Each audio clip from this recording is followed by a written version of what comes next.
বৈশাখ মাস, এর পিছনে কারণ আছে না নাই? আমরা আলোচনা করব যে আসলে সম্রাট আকবর পহেলা বৈশাখের ইতিহাস সম্পর্কে আমরা আলোচনা করব সংক্ষেপে, কারণ অনেক বড় একটা ঘটনা, লম্বা চড়া ঘটনা বৈশাখ সম্পর্কে আমাদের জানা দরকার। কারণ এই পহেলা বৈশাখের দিনে মানুষ অন্যায় অপকর্ম করে জাহান্নামের দিকে চলে যাচ্ছে, ঠিক কি না?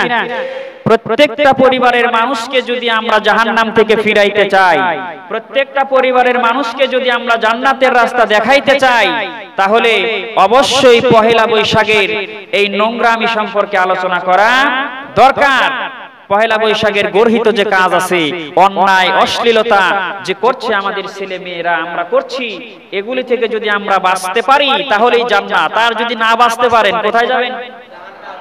জাহান্নামে যেতে হবে। আমরা প্রথমে পহেলা বৈশাখের ইতিহাস সম্পর্কে আলোচনা করব যে পহেলা বৈশাখটা কোথায় থেকে আসলো।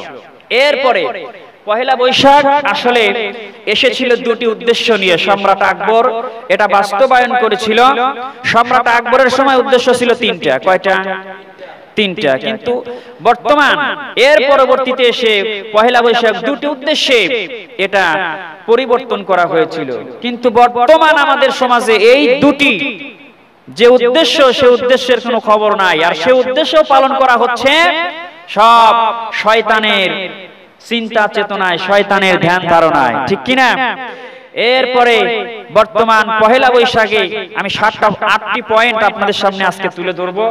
এই 8টি কাজ আমরা করছি, গর্হিত কাজ পহেলা বৈশাখের দিনে। কি কি কাজ করছি, কোন সময় করছি, কোন জায়গায় করছি, আমরা ইনশাআল্লাহ বিস্তারিত আসলে বলার সময় পাবো না। আমি সংক্ষেপে, যেহেতু 8টা বিষয়, অনেক বড় বিষয়, 8টা বিষয় আমি সংক্ষেপে আপনাদের মাঝে তুলে ধরবো, যাতে করে এই 8টা বিষয় আমরা 8টা বিষয় থেকে, 8টি কুসংস্কার থেকে, 8টি অন্যায় থেকে, 8টি অশ্লীলতা থেকে আমি নিজে বাঁচবো এবং আমার পরিবারকে বাঁচাবো। এই চিন্তা নিয়ে, এই ধ্যান ধারণা নিয়ে, এই নিয়তে আমাদের আলোচনা শোনা লাগবে, ঠিক কিনা? যদি এই নিয়তে শুনতে পারি তাহলে আমাদের পরিবারের মানুষগুলি হয়ে যাবে আল্লাহর জান্নাতি মানুষ। সুবহানাল্লাহি ওয়া বিহামদিহি। আর যদি মনে করি হুজুর কইছে কইছে, তাই কি আমার ছেলে পার্কে যাবে না, আমার ছেলে তার গার্লফ্রেন্ড নিয়ে বেড়াইতে যাবে না, এটা কেমন কথা? এটা যদি চিন্তা করেন তাহলে অবস্থা খারাপ আছে। কি খারাপ আছে আমরা কোরআন থেকে আলোচনা করব ইনশাআল্লাহ। সম্রাট আকবর 1556 সালে 5ই নভেম্বর তিনি দ্বিতীয় পানিপথের যুদ্ধে হিমুকে পরাজিত করে সিংহাসন লাভ করে। সম্রাট আকবর এটা কোন দেশের? জোরে বলেন। ভারতবর্ষের সম্রাট। ভারতের সম্রাট হচ্ছেন সম্রাট আকবর। এই সম্রাট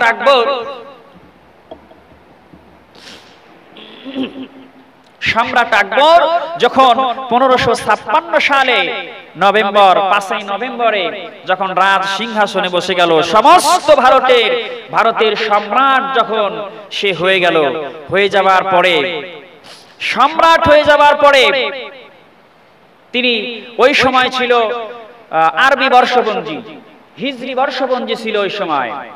হিজরি বর্ষপঞ্জি ছিল। হিজরি বর্ষপঞ্জিতে আসলে একটা ছিল হচ্ছে হিজরি বর্ষপঞ্জি, আরেকটা ছিল শকবর্ষ। অর্থাৎ একটি হচ্ছে সূর্যকে অনুসরণ করে, অর্থাৎ দিনকে অনুসরণ করে একটি নিয়ম নীতি ছিল, একটা তারিখ প্রবর্তন ছিল।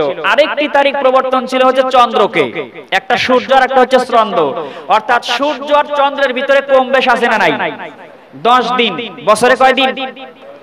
বছরে 10 দিন। চাঁদের হিসাব আর বাংলা হিসাব, ইংরেজি হিসাব, বছরে কয় দিন কম বাড়া? 10 দিন। চাঁদের সঙ্গে কোনো হিসাব মেলে না, কারণ এটা কার পক্ষ থেকে? আল্লাহর পক্ষ থেকে। এটা কোনো বাতিল শক্তির তৈরি করা গণনা নয়। এটা কার গণনা? মহান আল্লাহ পাকের গণনা হচ্ছে চাঁদের হিসাব। এই হিসাবে জনগণ রাজস্ব আদায় করতে তাদের সমস্যা হয়, যার কারণে সম্রাট আকবর কি করলো, যখন ক্ষমতায় আসার সঙ্গে সঙ্গে সে একটি বর্ষপঞ্জি তৈরি করলো। তার নাম দিল হচ্ছে তারিখে ইলাহি। কি নাম দিল? তারিখে ইলাহি জনগণের রাজস্ব আদায়ের সুবিধার্থে এবং সমস্ত বছরের সমস্ত ব্যবসায়ী ভাইদের যারা ব্যবসা বাণিজ্য করে, এরকম ব্যবসায়ী আছে না নাই? দোকানপাট করে না মানুষ? আছে। এরকম ব্যবসা বাণিজ্য যারা করে তাদের বিগত বছরের বকেয়া পরিশোধের সুবিধার্থে তিনি তারিখে ইলাহি চালু করে দিল। কয়টি উদ্দেশ্য নিয়ে? দুটি তিনটি উদ্দেশ্য নিয়ে। একটি হচ্ছে ব্যবসায়ী ভাইদের উদ্দেশ্যে, আরেকটি হচ্ছে রাজস্ব আদায়ের উদ্দেশ্যে, আরেকটি হচ্ছে সম্রাট আকবর তারিখে ইলাহি চালু করলো এই কারণে যাতে সমস্ত বিশ্বের মানুষগুলো তারা জানতে পারে, এই সময়টা যাতে পরিচিত হয়ে থাকে সমস্ত বিশ্বের কাছে যে সম্রাট আকবর 1556 সালে 5ই নভেম্বর ক্ষমতা আসার সঙ্গে সঙ্গে সে তারিখে ইলাহি চালু করে দিয়েছিল। জোরে বলেন নাউজুবিল্লাহ। তারিখে ইলাহি বুঝতে পেরেছেন? অর্থ হচ্ছে রবের পক্ষ থেকে দেওয়া তারিখ, প্রভুর পক্ষ থেকে দেওয়া একটি তারিখ। আসলে প্রভু কি সম্রাট আকবর না আল্লাহ? জোরে বলেন। এখানে শিরক আছে না নাই? এখানে শিরক রয়েছে। সুতরাং সম্রাট আকবর যখন সমস্ত ভারতবর্ষে জিল্লে ইলাহি চালু করে দিল, সম্রাট আকবর সমস্ত ভারতবর্ষের জমিনে জিল্লে ইলাহি চালু করে দিল যে আল্লাহু আকবার বলতে যেন আমাকেই বোঝানো হয়, আর ইলাহা বলতে প্রভু বলতে যেন একমাত্র আমি সম্রাটকেই বোঝানো হয়। নাউজুবিল্লাহ। ইলাহা মুসলমানদের ইলাহা কি? জোরে বলেন। মুসলমানদের ইলাহা হচ্ছে একমাত্র আল্লাহ। কিন্তু তারিখে ইলাহি চালু করে দিল আর সমস্ত ভারতবর্ষের ভিতরে সে জিল্লে ইলাহি চালু করে দিল যে আল্লাহ বলতে যেন আমাকেই বোঝানো হয়। ওই সময় সাধারণ মুসলমান, হিন্দু, অন্যান্য ধর্মের মানুষগুলো তার নির্যাতনের ভয়ে তাকে ইলাহা মেনে নিয়েছে। তার নির্যাতনের ভয়ে ইলাহা মেনে নিয়েছে। তারিখে ইলাহি যে চালু করলো এই তারিখটা তারা মেনে নিয়েছে। এই তারিখটা যখন তারা মেনে নিল, এই তারিখটা আসলে তৈরি করেছে হিজরি বর্ষপঞ্জি থেকে। কি থেকে? হিজরি বর্ষপঞ্জির সঙ্গে মিল রেখে, হিজরি বর্ষপঞ্জির সঙ্গে মিল রেখে 963 হিজরিতে 963 হিজরি যখন ওই সময় এই তারিখে ইলাহি চালু করে দিল, জিল্লে ইলাহি চালু করে দিল। ওই সময় ভারতবর্ষের জমিনে আল্লাহর বিখ্যাত একজন আল্লাহর ওলি, তার নাম হচ্ছে মুজাদ্দিদ আল ফিসানি রাহমাতুল্লাহি আলাইহি। অনেকে নাম শুনেছেন। কি নাম? মুজাদ্দিদ আল ফিসানি রাহমাতুল্লাহি আলাইহি। সম্রাট আকবর তারিখে ইলাহি চালু করে দিল। এটা হচ্ছে রবের পক্ষ থেকে দেওয়া তারিখ, রবের পক্ষ থেকে দেওয়া একটি দিন, মাস, ক্ষণের একটা হিসাব তোমাদেরকে দিলাম। সমস্ত মানুষগুলো মেনে নিতে পারে, কিন্তু আল্লাহর ওলি মুজাদ্দিদ আল ফিসানি তার বিরোধিতা শুরু করে দিলেন। সুবহানাল্লাহ। এই হিকমত দিয়েছেন কে? আল্লাহ পাক তাকে হিকমত দিয়েছেন। আল্লাহর ওলি তার বিরোধিতা শুরু করলো। সম্রাট আকবরকে জানিয়ে দিল, সম্রাট আকবর হিজরি সনের পরিবর্তে তারিখে ইলাহি তুমি চালু করে দিয়েছো। সমস্ত ভারতবর্ষের মানুষ মানতে পারে, কিন্তু তোমার মতো কাফের বেঈমান, এই কাফের বেঈমান নাস্তিকের কোন বিধান আমি মানতে পারবো না। আমার আল্লাহ হচ্ছে একজন। আমার আল্লাহ কে? জোরে বলেন। মুসলমানদের আল্লাহ হচ্ছে একজন। মুসলমানদের আল্লাহ একজন। ইলাহা হচ্ছে আমার একজন। মুসলমানদের ইলাহা হচ্ছে একজন। সম্রাট আকবর মুজাদ্দিদ আল ফিসানি রাহমাতুল্লাহি আলাইহি তার রাজ দরবারে দাওয়াত করলেন, আর তার রাজ দরবারের গেটটা একটু নিচু করা হলো যাতে করে মুজাদ্দিদ আল ফিসানি রাহমাতুল্লাহি আলাইহি তিনি যখন ওই গেট দিয়ে মাথা নিচু করে ঢুকবেন, মুজাদ্দিদ আল ফিসানি সেটাকেই কুরনিশ হিসেবে ধরে নেবে। আসলে মুজাদ্দিদ আল ফিসানি মাথা নত করে কার কাছে? সম্রাট আকবর চিন্তা করলো আমার কাছে মাথা নত করলে আমি তাকে ছেড়ে দেব, আমি মনে করব যে এটাই তার কুরনিশ। কিন্তু আল্লাহর ওলি যারা, তাদের মধ্যে হিকমত দিয়েছেন কে? আল্লাহ পাক। গেটের কাছে যাওয়ার পরে দেখে গেটটা তো অনেক নিচু, এখানে যদি আমি মাথা নিচু করে ঢুকি তাহলে সেটাকেই হয়তো সম্রাট কুর্নিশ হিসেবে ধরে নিতে পারে। এই জন্য মধ্যে মুজাহিদ মাথা না ঢুকিয়ে দিয়ে তার বাম পাখানা রাজ দরবারে আগে ঢুকিয়ে দিল। সুবহানাল্লাহ পড়েন। আল্লাহর ওলি মুসাদ্দিদ আল ফিসানি রাহমাতুল্লাহি আলাইহি যখন তার বাম পাখানা ঢুকাইয়া দিল, এই অপরাধে সম্রাট আকবর গ্রেফতার করে জেলখানার মধ্যে ঢুকাইয়া দিল। কারণ নাস্তিকদের মতবাদ যে সমস্ত ঈমানদারগুলো মানে না, তাদের থাকার জায়গা হলো জেলখানা। জোরে বলেন ঠিক কিনা? নাস্তিকদের মতবাদ, কাফের, বেঈমান, বাতিল শক্তিদের মতবাদ যে ঈমানদারেরা মানে না, তাদের থাকার জায়গা কোথায়? জেলখানায়। কারণ তারা জেলখানায় যেতে রাজি আছে, ওই সমস্ত বাতিলদের গোলামি করে আল্লাহর জাহান্নামে যেতে রাজি নাই। সুতরাং জেলখানা তো মাত্র কয়েকদিনের জন্য, আর জাহান্নাম হচ্ছে অনন্তকালের জন্য। কয়েকদিন জেলখানায় ঈমানদারেরা থাকতে রাজি আছে, নির্যাতন সহ্য করতে রাজি আছে, কিন্তু দিনের পর দিন জাহান্নামে গিয়ে নির্যাতন সহ্য করতে রাজি নাই। জোরে বলেন ঠিক কিনা? আল্লাহ পাক যেই সমস্ত ঈমানদারেরা বাতিল শক্তির কবলে পড়ে নির্যাতিত হচ্ছে, আল্লাহ পাক সমস্ত ঈমানদারদেরকে সমস্ত বাতিল শক্তির নির্যাতন থেকে হেফাজত করুক। জোরে বলেন আমিন। মুজাদ্দিদ আল ফিসানিকে জেলখানায় দিয়ে দিল। কয়েক মাস পরে জেনার নুরউদ্দিন জাহাঙ্গীর চিঠি লিখলো সম্রাটের কাছে, সম্রাট আপনি যেই লোকটাকে মুজাদ্দিদ আল ফিসানি নামক যেই লোকটাকে আপনি জেলখানার মধ্যে পাঠিয়ে দিয়েছেন, এই লোক আমার জেলখানার মধ্যে আসার পরে গত কয়েক মাসে আমার জেলের ভিতরে যত চোর আর ডাকাত আর বদমাইশগুলা ছিল, সমস্ত চোর আর ডাকাতগুলি আল্লাহর ওলিতে পরিণত হয়ে গেছে। সৎ সঙ্গে স্বর্গবাস, অসৎ সঙ্গে পড়েন নাই আপনারা? হ্যাঁ, সৎ সঙ্গে স্বর্গবাস, সৎ সঙ্গ পেয়ে সব আল্লাহর ওলিতে পরিণত হয়ে গেছে। সুবহানাল্লাহি ওয়া বিহামদিহি। সুতরাং ওই সম্রাট আকবর, এরপরে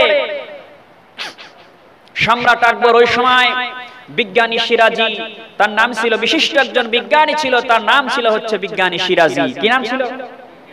বিজ্ঞানী সিরাজি। সম্রাট আকবরের সময়, সম্রাট আকবরের রাজত্বকাল 29 বছর যখন হয়ে গেল, 29 বছর যখন হয়ে গেল, অর্থাৎ 1594 সালে, 1594 সালে সম্রাট আকবর দেখলো যে আমার এই তারিখে ইলাহি আর মানুষ মানছে না, এটা পরিবর্তন করা দরকার। কারণ আসলে তো রবের পক্ষ থেকে তারিখ, সে কি রব? জোরে বলেন। মুসলমানদের রব কয়জন? যদি 2 জন রব হতো তাহলে আসে দুনিয়া এবং আকাশ কি থাকতো? সূরা আম্বিয়ার 22 নম্বর আয়াতে আল্লাহ পাক বলছেন, লাউ কানা ফীহিমা আলিহাতুন ইল্লাল্লাহু লাফাসাদাতা ফাসুবহানাল্লাহি রাব্বিল আরশি ফাসুবহানাল্লাহি রাব্বিল আরশি আম্মা ইয়াসিফুন।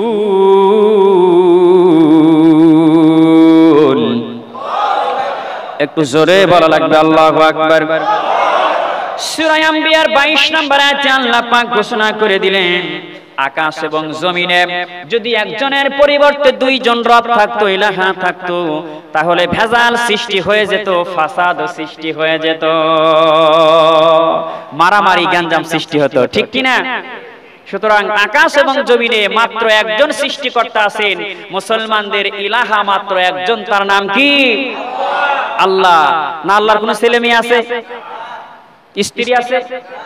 স্ত্রী নেই, কিন্তু খ্রিস্টানরা বলছে আল্লাহর স্ত্রী আছে, আল্লাহর ছেলে আছে। নাউজুবিল্লাহ। হযরতে মরিয়ম আলাইহিস সালামকে বলছে আল্লাহর স্ত্রী, আর ঈসা আলাইহিস সালামকে বলছে আল্লাহর ছেলে। নাউজুবিল্লাহ পড়েন।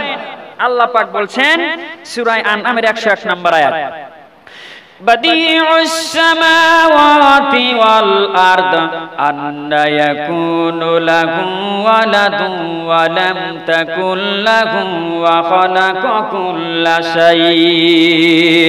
আকাশ এবং জমিনে একজন মাত্র ইলাহা, তার ছেলে নাই, মেয়ে নাই, আর তার ছেলে মেয়ে কোথায় থেকে আসবে? ওই মহান আল্লাহর তো কোনো জীবন সঙ্গিনী নাই। ঠিক কিনা? আমাদের জীবন সঙ্গিনী আছে তাই আমাদের ছেলে হয়, ঠিক কিনা? কিন্তু আল্লাহর আছে? আল্লাহ নেই। সুতরাং মুসলমানদের ইলাহা মাত্র একজন। সম্রাট আকবর দেখলো আমার ইলাহা আর চলছে না, কেউ মানছে না, তখন কি করলো? বিজ্ঞানী সিরাজীকে দিয়ে হিজরি বর্ষপঞ্জিকে অনুসরণ করে বাংলা বর্ষপঞ্জি তৈরি করলো। ওই সময় কত সালে? 1584 সালে। 1584 সালের 10 অথবা 11 মার্চ, 10 অথবা 11 মার্চে সম্রাট আকবর বিজ্ঞানী সিরাজীকে দিয়ে হিজরি বর্ষপঞ্জি অনুসরণ করে একটি বাংলা বর্ষপঞ্জি তৈরি করলো। আর ওই সময় বাংলাতে শক বর্ষপঞ্জি ছিল। নাম কি ছিল? শক বর্ষপঞ্জি। আর এই শক বর্ষপঞ্জিতে বাংলার প্রথম মাসের নাম ছিল হচ্ছে চৈত্র মাস। কি মাস? জোরে বলেন। চৈত্র মাস। আর এখন কি মাস? বৈশাখ মাস। সম্রাট আকবর দেখলো যে হিজরি বর্ষপঞ্জির সঙ্গে সামঞ্জস্য রেখে যখন বাংলা বর্ষপঞ্জি তৈরি করলো, ওই সময় যে আরবি মুহররম মাসে হচ্ছে আরবি প্রথম মাস। কি মাস? মুহররম হচ্ছে আরবি মাসের প্রথম মাস। এই মুহররম মাসের সঙ্গে একেবারে মিল হয়, সামঞ্জস্য হয় বৈশাখ মাসের। কি মাসের? বৈশাখ মাসের। আরবি মাস যেহেতু আরবি থেকে সামঞ্জস্য করে বাংলা বর্ষপঞ্জি তৈরি হলো, সেহেতু আরবি প্রথম মাসকে অনুসরণ করে বাংলার প্রথম মাসের নাম হয়ে গেল চৈত্র মাসের পরিবর্তে বৈশাখ মাস হলো বাংলার প্রথম মাস। কি মাস? বৈশাখ মাস হচ্ছে বাংলার প্রথম মাস। সুতরাং এই পহেলা বৈশাখ ওই সময় ছিল দুটি কারণে পহেলা বৈশাখ করা হলো। একটি হচ্ছে যে সমস্ত জনগণ তার রাজস্ব আদায়ের সুবিধার্থে পহেলা বৈশাখ করা হলো, মাসের বছরের প্রথম মাস। আর সমস্ত ব্যবসায়ী ভাইরা যারা আছেন তাদের বিগত বছরের বকেয়া পরিশোধ করে যাতে পহেলা বৈশাখ থেকে নতুন খাতা শুরু হয়ে যায়, এই জন্য এই পহেলা বৈশাখ তৈরি করা হলো দুটি উদ্দেশ্য নিয়ে। বর্তমান কি দুটি উদ্দেশ্য আছে? জোরে বলেন। মূলত দুটি উদ্দেশ্য নেই, যদিও করে হাল খাতা করে কিনা? ব্যবসায়ীদের হাল খাতা করে না? হাল খাতা করে। আসলে বৈশাখের প্রথম তারিখে হাল খাতা করতে ওই সময়। কোন সময়? সম্রাট আকবরের সময় পহেলা বৈশাখের দিনে সমস্ত হাল খাতা করত। আর এখন কি তাই করে? যার যখন সুবিধা সেই তখন করে। ঠিক কিনা? সুতরাং যে কথা বলতেছিলাম যে পহেলা বৈশাখ চলে আসলো, আর বর্তমান আমাদের সমাজে এই পহেলা বৈশাখ পালিত হচ্ছে 8টি অপকর্ম আমরা এই সময় করছি। ওই আসল উদ্দেশ্যের কোন খবর আছে? আর খবর নেই। কিন্তু আমরা যে পহেলা বৈশাখ পালন করছি, এবার আসুন যে পহেলা বৈশাখের প্রথম নাম্বার যেটা আলোচনা করতে চাই সেটি হচ্ছে লাল সাদা পোশাকের মহত্ব বাংলার জমিনে আছে না নাই? লাল সাদা পোশাক আপনার ছেলে, আপনার মেয়ে, আপনার স্ত্রী, আপনার বউ পহেলা বৈশাখের শাড়ি না পরলে, পহেলা বৈশাখের সেই ডুগি, তবলা, এরপরে ইলিশ মাছ, কুলা, আরো কত কিছুর ছবি আর্ট করা কাপড়ে, এই ছবি লাল আর সাদা, এই লাল সাদা পোশাকের মহত্ব যদি শরীরের সঙ্গে না মিলায় তাহলে নাকি তারা বাঙালি হতে পারে না। ঠিক কিনা? আসলে এটা হচ্ছে হিন্দুদের শাখা সিঁদুরের একটা প্রথা। কিসের? শাখা সিঁদুরের প্রথা। লাল সাদা হচ্ছে হিন্দুদের শাখা সিঁদুরের প্রথা। শয়তান যদি আমাদেরকে বলে তোমরা শাখা সিঁদুরের পূজা করো, তাহলে তো আমরা করব না। ঠিক কিনা? সুতরাং শয়তান কৌশলে আমাদেরকে দিয়ে শাখা সিঁদুরের পূজা করাচ্ছে, আর এটার নাম আমরা দিয়েছি বাঙালি চেতনা। এই কথা বলেন নাকি আপনারা? এটার নাম কি দিয়েছি? আমরা পূজা করছি শাখা সিঁদুরের, আর নাম দিয়েছি আমরা বাঙালি চেতনা। নাউজুবিল্লাহ পড়েন। জিকির করি লা ইলাহা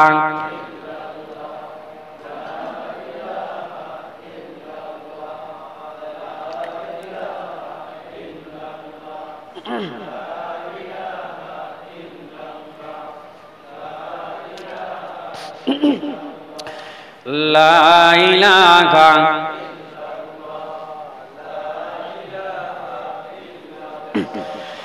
লা ইলাহা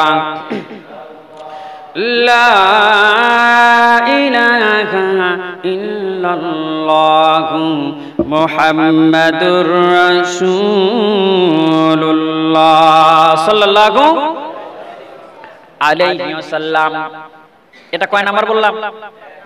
এক নাম্বার, আসলে 8টা পয়েন্ট আলোচনা করতে হবে, সময় আছে মাত্র 15 মিনিট। আমরা সংক্ষেপে পড়ি বা আলোচনা করি, আপনারা বোঝার চেষ্টা করবেন এবং এই অপকর্ম থেকে নিজেকে বিরত রাখার চেষ্টা করবেন। পারবেন না ভাই? আল্লাহ পাক আমরা যারা এসেছি, আল্লাহ পাক আমাদের সকলকে যেন পহেলা বৈশাখের এই 8টি অশ্লীলতা থেকে বাঁচার তৌফিক দিক, জোরে বলি আমিন।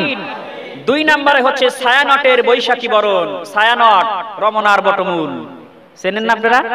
অনেকে গিয়েছেন, অনেকে যান নাই, না গেলে যা দেখে আসেন রমনার বটমূলের কি অবস্থা। ছায়ানেট সেখানে দেখবেন পহেলা বৈশাখ কবে? রবিবারে না?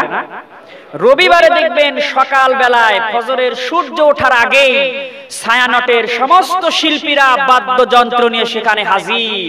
এরপরে শিল্পীদের সঙ্গে হাজার হাজার দর্শক আর হাজার হাজার মুসলমানের বাচ্চা, মুসলমানের ঘরে জন্ম নিয়েছে কিন্তু ছায়ানটের সেই বৈশাখী বরণে অংশগ্রহণ করছে। এরকম আছে না নাই? খবর নিয়ে দেখেন যে মুসলমান কয়জন আর হিন্দু কয়জন? অধিকাংশ মুসলমান, কারণ আমাদের দেশে তো মুসলমানের সংখ্যা বেশি, ঠিক কিনা? সেখানে দেখবেন তারা অপেক্ষা করছে, কিসের অপেক্ষা? যে সূর্য ওঠার সঙ্গে সঙ্গেই তারা সেই রবি ঠাকুরের প্রার্থনামূলক সেই সঙ্গীতটি শুরু হয়ে যাবে। এসো হে বৈশাখ এসো। আচ্ছা বলেন তো, বৈশাখ ডাকার কোনো প্রয়োজন আছে? বৈশাখ মাস তো এমনিতেই আসবে। এই নাস্তিকের বাচ্চারা, কাফেরের বাচ্চারা ডাকছে বৈশাখকে, এসো বৈশাখ। নামাজের কোনো খবর নাই, আর সূর্যের পূজা করার জন্য তারা সেখানে অপেক্ষামান রয়েছে। জোরে বলেন ঠিক কিনা? সূর্য ওঠার সময় নামাজ পড়া নিষেধ করেছেন বিশ্বনবী, ঠিক কিনা? সূর্য ডোবার সময় এই জন্য নিষেধ করেছেন, কারণ যারা সূর্যের পূজা করে তাদের সঙ্গে মিল হয়ে যাবে, তার কারণে। জোরে বলেন ঠিক কিনা? কারণ সূর্যের পূজা করার জন্য সূর্য যখন উঠবে, ওটার সঙ্গে সঙ্গেই তাদের এই গানটি শুরু হয়ে যাবে, রবি ঠাকুরের সেই সঙ্গীত শুরু হয়ে যাবে। এসো হে বৈশাখ এসো। যখন সঙ্গীত শুরু হয়ে যাবে, ওই সময় ওই সঙ্গীতের ভিতরে একটি কলি আছে, সেটি হচ্ছে অগ্নি স্নানে শুচি হোক ধরা। অগ্নি স্নানে, স্নান করা মানে গোসল করানো, ঠিক কিনা? হিন্দুরা বলে আমরা স্নান করি, আর আমরা কি বলি? আমরা গোসল করি, আমরা পবিত্র হয়ে যাই। এর অর্থ হচ্ছে সমস্ত ধরাকে আগুনে পুড়িয়ে পুত পবিত্র করে দেবে। নাউজুবিল্লাহ বলেন। আগুনে পোড়ালে কি মানুষ পবিত্র হয়? জোরে বলেন। এটা তো আসলে সমস্ত হিন্দুদের ধারণা, ঠিক কিনা? এই কালচার, এই ধারণা সমস্ত হিন্দুদের, যার কারণে হিন্দুরা মরলে পারে দেখেন তাদেরকে তাদের আগুনে জ্বালিয়ে, চিতায় আগুনে পুড়িয়ে ওদেরকে পবিত্র করে। জোরে বলেন ঠিক কিনা? কারণ এই ধারণা, এই চিন্তা চেতনা কোনো মুসলমানের মাথার ভিতরে আসতে পারে না, ঠিক কিনা? সুতরাং আগুনের পূজা, সূর্যের পূজা করা যাবে? আল্লাহ পাক এই প্রসঙ্গে সূরা ফুসসিলাত অথবা সূরা হামিম সেজদার 37 নম্বর আয়াতে আল্লাহ পাক বলছেন, وَمِنْ آيَاتِهِ اللَّيْلُ وَالنَّهَارُ وَالشَّمْسُ وَالْقَمَرُ لا تسجدوا للشمس ولا للقمر واسجدوا لله الذي خلقهن إن كنتم إياه تعبدون।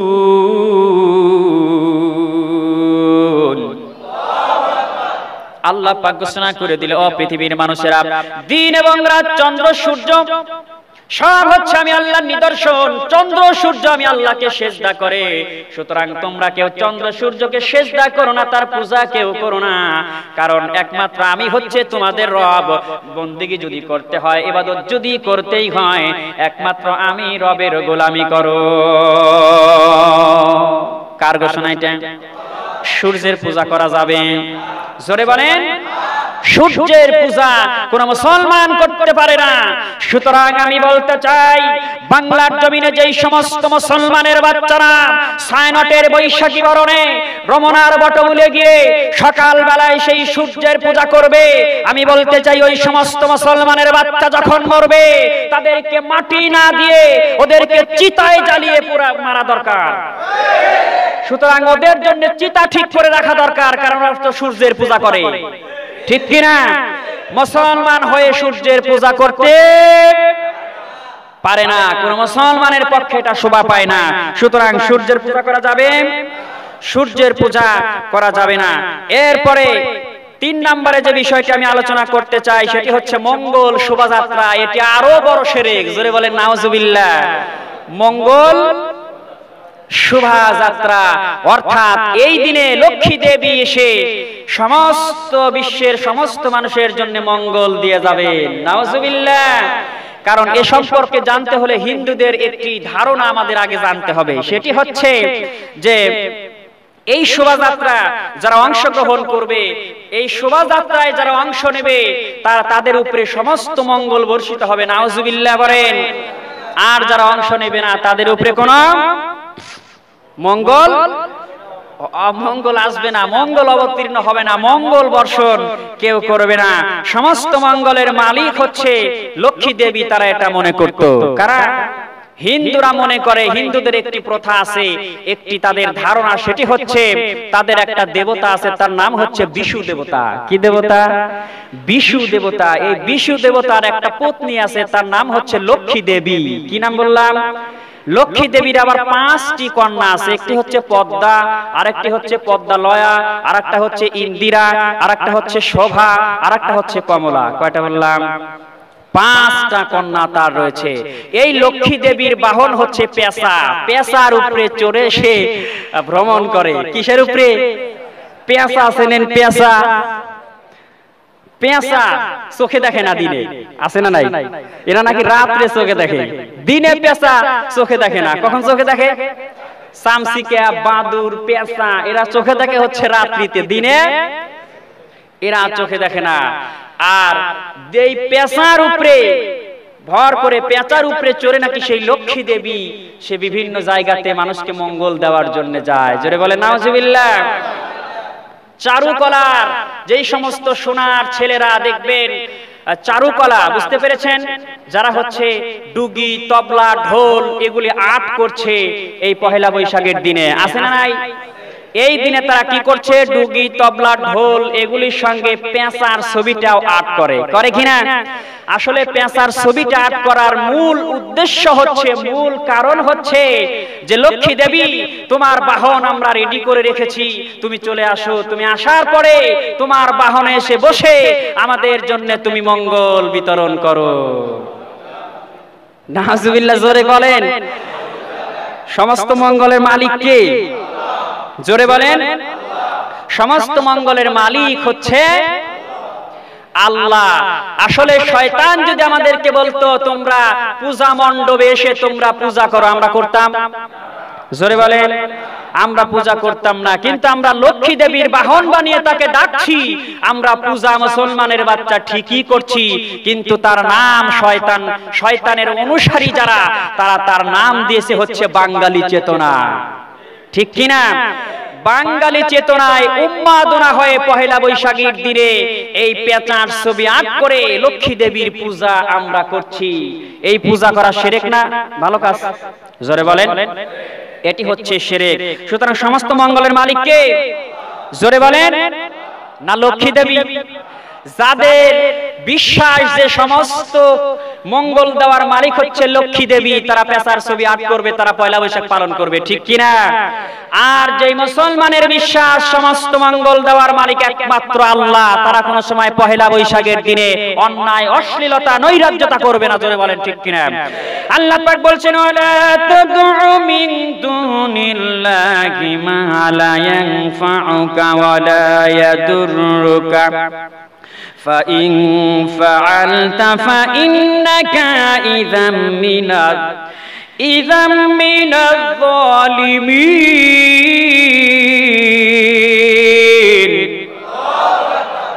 আল্লাহ পাক পৃথিবীর সমস্ত মানুষের কাছে এই মেসেজ পৌঁছায় দিলেন, ও পৃথিবীর মানুষেরা, লক্ষ্মী দেবীকে যারা মঙ্গলের ধারক বাহক মনে করো, আল্লাহ পাক তাদেরকে ডাক দিয়ে বলছেন, ও পৃথিবীর মানুষেরা, আমি আল্লাহ রাব্বুল আলামিন আল্লাহ ছাড়া কোনো কিছু তোমাদের কোনো কল্যাণ করতে পারবে না।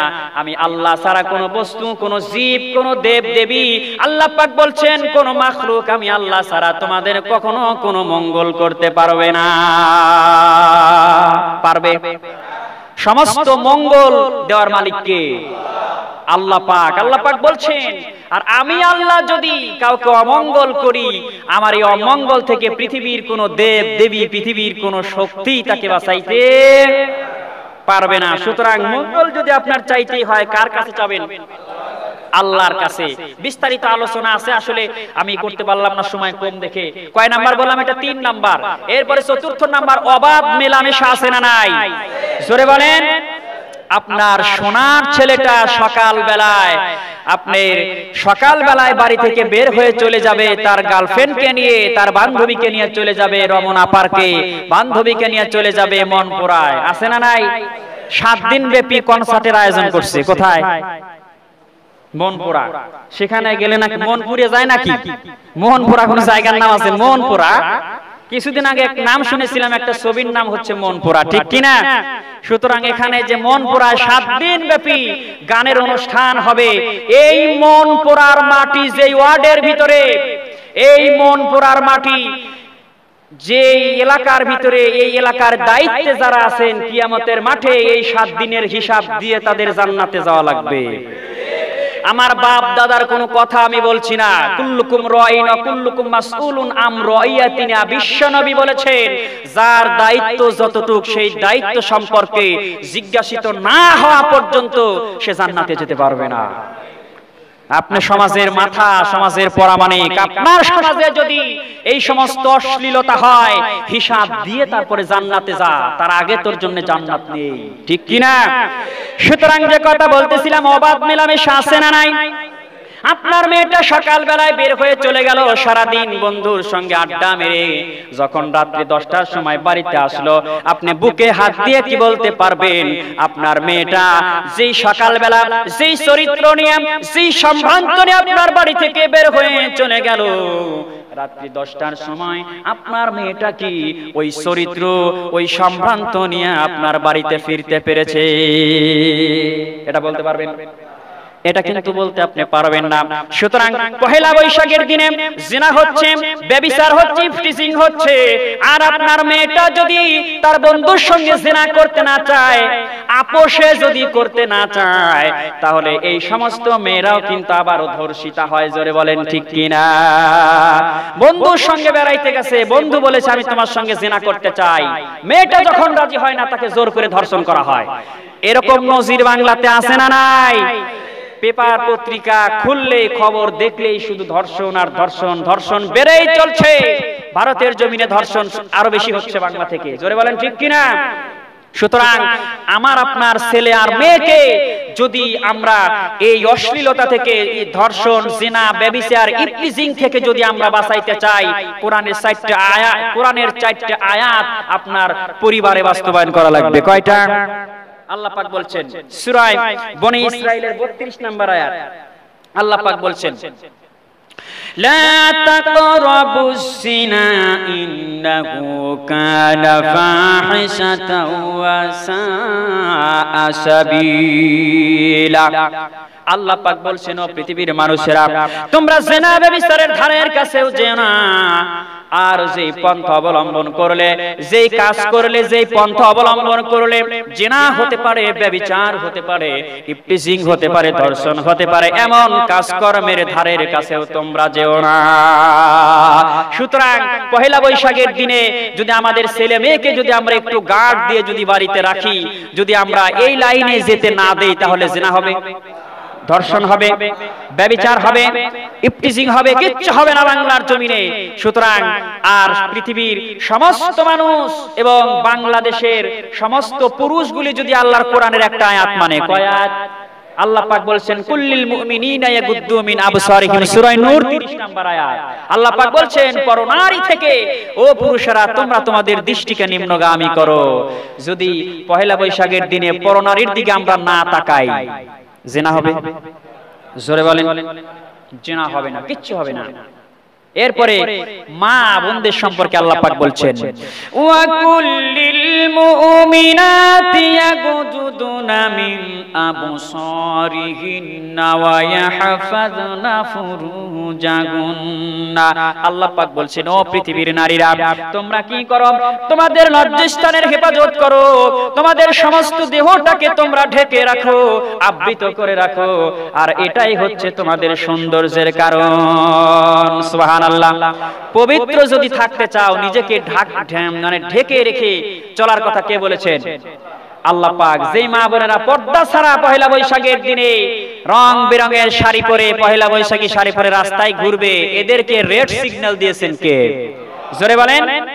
সূরা আহজাব আয়াত নাম্বার 33, ওয়া করনা ফি বুয়ুতিকুন্না ওয়া লা তাবাররাজনা তাবাররুজাল জাহিলিয়াতিল উলা। আল্লাহ পাক বলছেন, ও পৃথিবীর নারীরা, জাহেলি যুগের মেয়েদের মতো রূপ সৌন্দর্য প্রদর্শন করে তোমরা তোমাদের ঘরের বাইরে যেও না। আয়াত বললাম কয়টা? 4টা আয়াত যদি আমরা বাস্তবায়ন করতে পারি, এই বাংলার জমিনে পহেলা বৈশাখের দিনে একটাও জিনা, ব্যভিচার, ইফতিজিং, ধর্ষণ হওয়ার কোনো সম্ভাবনা নাই। মানার দরকার আছে না নাই? অবশ্যই মানবেন। আল্লাহ পাক মানার তৌফিক দিক, আমরা পড়ি আমিন। এরপরে 5ম নম্বরে অপচয়। আমাদের বাংলার জমিনে অপচয় আছে না নাই? দেখবেন 1 প্লেট পান্তা ভাত, একটা ইলিশ মাছের পেটি, আছে না নাই? বড় বড় করে তাকায় না, এটা খাইবার দেওয়ার জায়গা না, আমি বলতেছি, ওয়াজ করতেছি। ইলিশ মাছের পেটি একটা, 1 প্লেট পান্তা ভাত, একটা কাঁচা মরিচ, একটা পেঁয়াজ, আছে না নাই? চলে গেল পান্তা ভাত খাওয়ার জন্য চলে গেল, কারণ পহেলা বৈশাখের দিনে যদি ইলিশ মাছের পেটি দিয়ে পান্তা না খাই, তাহলে তো আমি বাঙালি না, আছে না নাই? বাঙালি হওয়ার জন্য 1 প্লেট পান্তা ভাত 500 টাকা, 1000 টাকা, 5000 টাকা, কেউ 10000 টাকা দিয়ে কিনা খায়। জোরে বলেন ঠিক কিনা? এই অপচয় আছে না নাই? পহেলা বৈশাখের দিন অপচয় করছে। আর যারা অপচয় করবে, আল্লাহ রাব্বুল আলামিন তাদের সম্পর্কে কোরআনুল কারীমের সূরা বনী ইসরাঈলের 27 নম্বর আয়াতে বললেন, ইন্নাল মুবাযযিরিনা কানা ইখওয়ানাস শায়াতিন ওয়া কানাশ শাইতানু লিরাব্বিহি কাফুরা। আল্লাহু আকবার। অপচয়কারী শয়তানের ভাই। কার ভাই? অপচয়কারী হচ্ছে শয়তানের ভাই, আর শয়তান তো তার মাবুদের সঙ্গে বিরোধকারী। জোরে বলেন নাউজুবিল্লাহ। এরপরে 6 নাম্বার আলপনা।